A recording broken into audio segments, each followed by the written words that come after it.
Well, in that winter season of 88-89, a group of Bayside students would visit the away gyms to cheer on our team. And it was also about the same time as the proliferation of the Cameron crazies. And we fashioned ourselves as young people who wanted to bring honor and distinction to our school. So on a particular evening, and I believe it was Cox High School, we were over at Cox for a basketball game, and we had this great idea. We all took newspapers, and during the introduction of the Cox Falcons, we took out our newspapers, we stood up, and we turned the other direction as if to read our newspaper and not care at all about the other team. I mentioned that I learned a lot about sportsmanship at that particular time. As a student council officer, I thought it was the coolest thing in the world. However, the next morning after the morning announcements, I had a tap on my shoulder as I was putting down the microphone, and it happened to be Mr. Morgan. Mr. Morgan said, "Mr. Keever, I need to see you in my office." I said, "Great," not having any idea what was about to occur.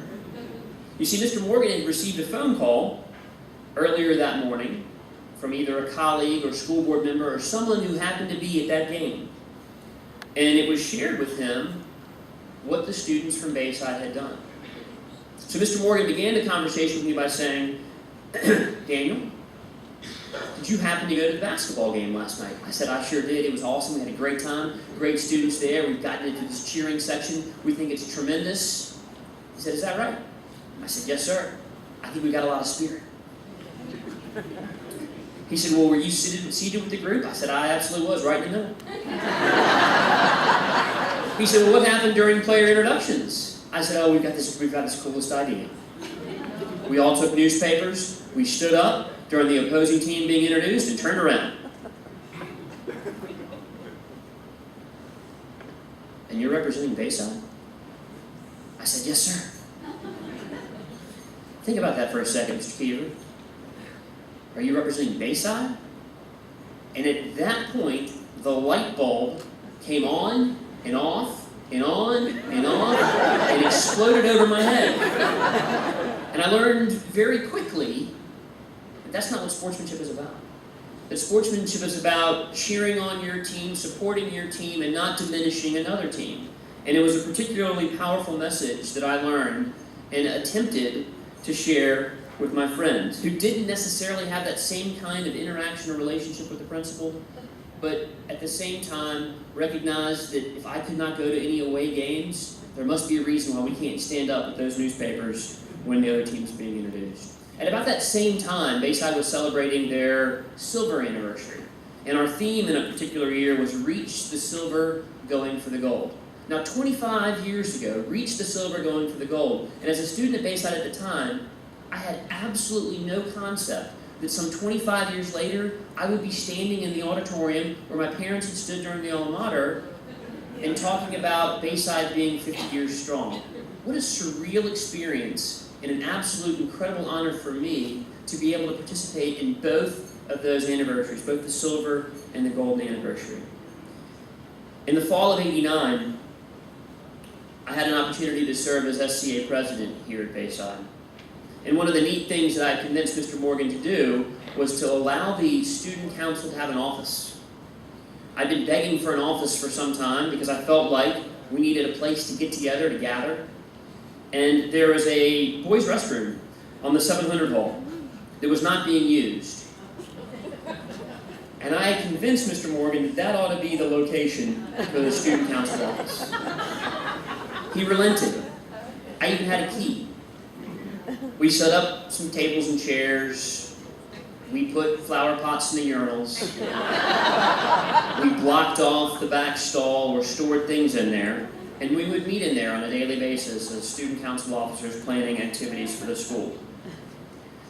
Somebody at the Virginia Pilot wanted to get some information on this neat office experience that the student leaders at Bayside had, and came over and interviewed us and actually took a picture, I think of me, maybe some of the other officers, in front of said stall with said flowers coming out. And lo and behold, on some Sunday morning, front page, Virginia Pilot, picture, Bayside Student Council, men's restroom. The office was closed after that. And we were relocated based on, I think, probably a call from the superintendent's office to Bayside High School and Mr. Morgan. We learned a lot about humility at that time as well. We had some incredible pep rallies as a student here, and one of the things that I remember fondly is the student body at the time, and I believe this was right about the time that we were winning a state championship in basketball, so it would have been probably February or March of 1990. The entire student body at the time on the floor in the gym dancing to the electric slide, which is a little bit nerve-wracking and scary at this point, but at the time seemed like the greatest thing in the world. That this idea that we are family could be seen, evidenced by the students and staff, including the principal, dancing to the electric slide on the gym floor. Our graduation that year was scheduled for a Friday evening in Bayside Stadium, and Tony South was meticulous about the way the chairs were arranged on the field and the way the cafeteria's tables were arranged on the field to create the stage.